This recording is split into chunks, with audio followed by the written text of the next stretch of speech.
అండి right thank you yes గారు. ఇక నెక్స్ట్ రాజును తీసుకోండి. ఇక ఇది ఓవరాల్గా జరుగుతున్నటువంటి జూబ్లీ హిల్స్ ఎన్నిక పోరులో ఏ పార్టీకి ఆ పార్టీ ఏ విధంగా ఓట్లను గడించాలి, దీనికోసం రాజకీయ విలువలు కానీ రాజకీయ నియమాలు కానీ రాజకీయ సంబంధించినటువంటి ఒప్పందాలు కానీ ఏమీ ఉండవు. ఇప్పుడు ఏ విధంగా ఓట్లు కావాలి అనే దాని మీదే శ్రద్ధ పెట్టి ఆ రకంగానే అడుగులు వేస్తూ ఉన్నారు. అంటే ఇప్పుడు ఈ గెలుపు అనేటువంటిది కాంగ్రెస్ పార్టీ గనక ఇక్కడ గెలిస్తే ఈ రాబోయే 3 సంవత్సరాలు చాలా స్ట్రాంగ్గా కాంగ్రెస్ పార్టీ ఉంటుంది. అదేవిధంగా రాబోయేటువంటి ఉప ఎన్నికల్లో ఒక భారీ విజయాన్ని కైవసం చేసుకుంటుంది కాంగ్రెస్ పార్టీకి. అందుట్లో ముఖ్యమంత్రి రేవంత్ రెడ్డి గారికి ఇదొక చాలా కీలకమైన ఎన్నిక. మరి ముఖ్యమంత్రి గారికి ఎంతమంది సహకరిస్తున్నారు, ఎంతమంది సహకరించట్లేదు, ప్రత్యక్షంగా సహకరిస్తుంది ఎవరు, పరోక్షంగా సహకరించకుండా దెబ్బతీయాలని కుట్ర పన్నుతున్నది ఎవరు, ఆ కుట్ర పన్నుతున్నటువంటి వారిలో మంత్రులు ఉన్నారా, ఎమ్మెల్యేలు ఉన్నారా, చైర్మన్లు ఉన్నారా, లేక పార్టీలో ఉన్నటువంటి కొంతమంది నేతలు ఉన్నారా, ఎవరున్నారు, ఎందుకున్నారు అంటే ముఖ్యమంత్రి గారు రేవంత్ రెడ్డి గారు బలపడకూడదనేటువంటిది వాళ్ళ లక్ష్యమా, లేక బలపడితే వీళ్ళకి ఎక్కడ ఉనికి కోల్పోతారు అనేటువంటిది వీళ్ళ భయమా, ఏమై ఉంటుంది? ఇది ఒక చర్చ జరుగుతూ ఉంది. ఇక నెంబర్ 2, బీఆర్ఎస్ పార్టీకి సంబంధించినంత వరకు పూర్తిగా ఈ ఎన్నికని కేటీఆర్ గారు తన భుజస్కంధాల మీద వేసుకొని తన టీమును దించి తన స్థాయిలో తను ప్రచారం చేస్తున్నారు, నెట్వర్క్ చేస్తున్నారు. ఈ ఎన్నికని చాలా ప్రెస్టీజియస్గా తీసుకున్నారు.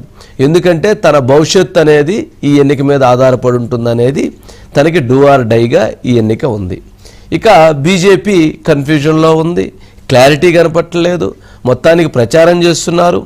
బీజేపీ ఓటు బీజేపీకే పడుతుందా, బీజేపీ ఓటు కొంత మిస్ అవుతుందా, మిస్ అయితే ఆ ఓటు ఎవరికి పడుతుంది, ఇట్లాంటి కన్ఫ్యూజన్స్ చాలా అటువైపు నుంచి ఉన్నాయి.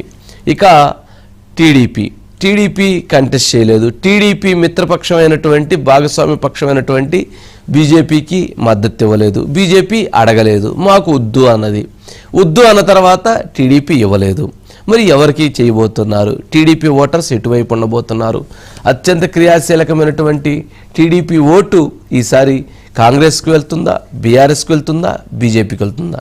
బీజేపీ వద్దన్నా కానీ బీజేపీకి వేస్తారా, లేక బీఆర్ఎస్ విమర్శించిన బీఆర్ఎస్కి, దాడి చేసినటువంటి బీఆర్ఎస్కి ఓటు వేస్తారా, లేక కాంగ్రెస్కి వేస్తారా? లేదా కాంగ్రెస్కి వేస్తే ఎందుకు వేయాలి? 3 సంవత్సరాల అధికారం ఉండబోతుందని వేయాలా, లేక రేవంత్ రెడ్డి గారిని బలపరచాలని వేయాలా, ఎందుకు వేయాలి, ఏ ఉద్దేశంతో వేయాలి? ఇట్లా చాలా ప్రశ్నలు పార్టీల చుట్టూతా ఇంకా నడుస్తూనే ఉన్నాయి. కన్ఫ్యూజన్లో ఉన్నారు. ఓటర్ ఇంకా డిసైడ్ కాలేదు. ఇక ఇదే అంశానికి సంబంధించి రాజుగారు ఏంటి జూబ్లీ హిల్స్ ఉప ఎన్నిక ముఖ చిత్రం ఎలా ఉంది, ఎలా ఉండబోతుంది, ఎవరు గెలిచే అవకాశాలున్నాయి, ఎట్లాంటి పరిస్థితులు కనపడుతున్నాయి? వంశీ గారు, అసలు ముఖ్యంగా చూసుకుంటే ఇప్పటి వరకు మరి కాంగ్రెస్ ఛాన్సెస్ ఉన్నాయి అనుకున్నారు, కానీ ఇక ఈ 1 డే 2 డేస్ నుంచి మొత్తం టర్న్ అయిపోయినట్టు కనిపిస్తుందండి. బీఆర్ఎస్ కి ఎక్కువ ఛాన్సెస్ ఉన్నట్టు కనిపిస్తుంది. అంటే ముఖ్యంగా ఏ అంశాలు అంటేనండి, ఎన్నికల హామీలు ఒకటి అమలు చేయలేదు, ఒకటి నెక్స్ట్ ఓటింగ్ పర్సంటేజ్ చూసుకుంటేనండి, ఈ ఓటింగ్ పర్సంటేజ్ పెరిగితే బీఆర్ఎస్కి అనుకూలం అండి. ఓటింగ్ పర్సంటేజ్ చూసుకుంటే మనకంటే మనం అంటే 2009 నుంచి 2014 చూసుకుంటే 40% దాటలేదండి. 2009లోనే 52.76 వచ్చిందండి. సో మొన్న 2023లో చూసుకుంటే 47.49 అండి. సో ఓటింగ్ కనుక పర్సంటేజ్ కనుక పెరిగితే బీఆర్ఎస్కి అనుకూలం అండి. కానీ జూబ్లీ హిల్స్ లో ఎవరు ఓటోకి వినియోగించుకోరు, ఎందుకంటే పెద్ద ఎవరు. ఎందుకని రాజు గారు చాలా తెలివికల్ల వాళ్ళు, బాగా డబ్బు ఉన్నటువంటి వాళ్ళు, చాలా పలుకుబడి ఉన్నటువంటి వాళ్ళు, సమాజం అలా ఉండాలి ఇలా ఉండాలనేటువంటి ఆలోచించేటువంటి వాళ్ళు, సమాజాన్ని ఎక్కువగా మాకు ఇన్ని ఫెసిలిటీస్ ఉండాలి అని కోరుకునేటువంటి వాళ్ళు, మరి అంతమంది ఓటర్సు, అంత కీలకమైనటువంటి ఓటర్సు, అంత మేధావులుగా చెప్పబడేటువంటి ఓటర్స్ ఉన్నటువంటి జూబ్లీ హిల్స్లో ఎందుకు 50% మించి ఎందుకు ఓటింగ్ జరగదు? ఎందుకు 4 లక్షల మందిలో 2 లక్షల మంది ఎందుకు ఓటింగ్ని ఉపయోగించుకోరు? ఏంటి కారణం? ఏమై ఉంటుంది? అంటే వంశీ గారు, అంటే లాస్ట్ టైం 2023లో కూడా ఎలక్షన్ కమిషన్ కూడా మీ ఓటు హక్కు మీ ఆయుధం మీరు వినియోగించుకోండి అని చెప్పినా కూడా జూబ్లీ హిల్స్ నియోజకవర్గంలో మరి 47.49% పోలేదండి. సో ఈ నేపథ్యంలో ఏంటంటే ఎవరు వచ్చినా చేసేది ఏం లేదు. ఈ 10 సంవత్సరాల నుంచి ఏం డెవలప్ అవ్వలేదు. ఇప్పుడు కూడా డెవలప్ ఎవరికి వేసినా ఒకటే అని చెప్పిన ఉద్దేశంతో ఎవరు కూడా బయటకు వచ్చే పరిస్థితి ఉండదండి. సో అంటే ఓటు అంటే జనరల్గా ఓటు అంటే పండగ, మరి అటువంటి పండగ అంటే మనకు ఒక ఆయుధం, మరి ఆయుధాన్ని ఉపయోగించుకోవడానికి కూడా ఎందుకు వెనకాడతారు? సమాజం ఎలా ఉండాలి, అలా ఉండాలి అని చెప్పేటువంటి ప్రజలే ఎందుకు ఓటు హక్కు విషయంలో 2 లక్షల మంది అంటే 50% అబవ్ ఓటు హక్కు వినియోగించుకోకపోవటం అనేది చాలా ఆశ్చర్యకరంగా ఉంటుంది కదా. వంశీ గారు, అంటే ముఖ్యంగా రాజ్యాంగం పట్ల ఈ రాజకీయ పార్టీల పట్ల కూడా విశ్వాసం సన్నగిల్లుతోందండి.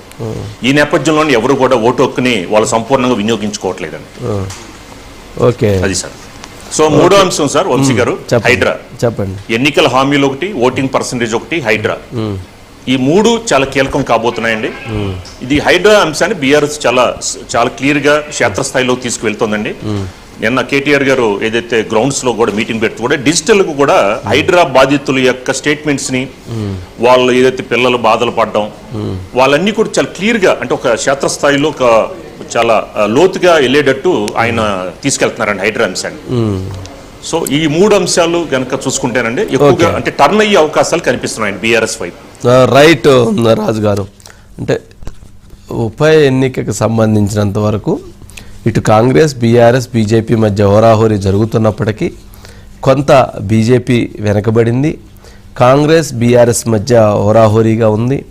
కానీ కాంగ్రెస్కి సంబంధించి డైరెక్ట్గా ముఖ్యమంత్రి రేవంత్ రెడ్డి గారు రంగంలోకి దిగిన తర్వాత ఆయన ఇటు 6 ఫార్ములా సూత్రాన్ని అమలు చేయటం, లోకల్ క్యాండిడేట్ నవీన్ యాదవ్ని ఎంపిక చేయటం, నెంబర్ 2 అజారుద్దీన్కి మంత్రి పదవి ఇచ్చి మైనారిటీస్ని కొంత టర్న్ చేయటం, అదేవిధంగా ఎన్టీఆర్ విగ్రహం కడతామని చెప్పని అమీర్పేటలో ప్రకటించటం, నెంబర్ 4 పీజీఆర్ విగ్రహం కడతామని చెప్పని ప్రకటించటం, అదేవిధంగా ఫిల్మ్ ఎవరైతే ఎక్కువ మంది ఉన్నటువంటి ఫిల్మ్ నగర్కి సంబంధించినటువంటి వాళ్ళందరికీ కూడా, కార్మికులందరికీ కూడా ఎక్కువ ఫెసిలిటీస్ క్రియేట్ చేస్తాము, వాళ్ళ సమస్యలన్నిటినీ పరిష్కరిస్తామని చెప్పటం, ఇలా అన్నీ ఏదైతే ప్రజలకు కావాల్సినటువంటి వాగ్దానాలని ప్రజలు ఏదైతే ఆలోచిస్తున్నారో ఆ వాగ్దానాలను ఇవ్వటం ద్వారా అధికారంలో ఉన్నారు కాబట్టి చేసేటువంటి అవకాశం కాంగ్రెస్కు ఉంటుంది కాబట్టి, అందుకని ప్రజలు మమ్మల్ని ఆదరించండి, మా వైపు చూడండి అని చెప్పుకునేటువంటి అంశం కాంగ్రెస్ పార్టీకి కొంత అడ్వాంటేజ్గా మారుతూ ఉంటుంది. అదేవిధంగా బీఆర్ఎస్ పార్టీ ప్రభుత్వ వ్యతిరేకతను చూపించి, సింపతిని చూపించి గెలిపించుకోవాలనేటువంటి ప్రయత్నాన్ని కూడా కేటీఆర్ గారు శతవిధాల ప్రయత్నం చేస్తున్నారు. ఇక బీజేపీ తన యుద్ధాన్ని తను చేస్తూ ఉంది. ఇది ఓవరాల్గా జరుగుతుంది. ప్రతిరోజు ఎలక్షన్ 11వ తారీఖు, 9వ తారీఖు నైట్ 10 గంటలతోటి ప్రచారం ముగుస్తుంది. అప్పటి వరకు ప్రతిరోజు కూడా 8 to 9 జూబ్లీ హిల్స్ ఎన్నికల రణరంగానికి సంబంధించినటువంటి స్పెషల్ షో కంటిన్యూ అవుతుంది.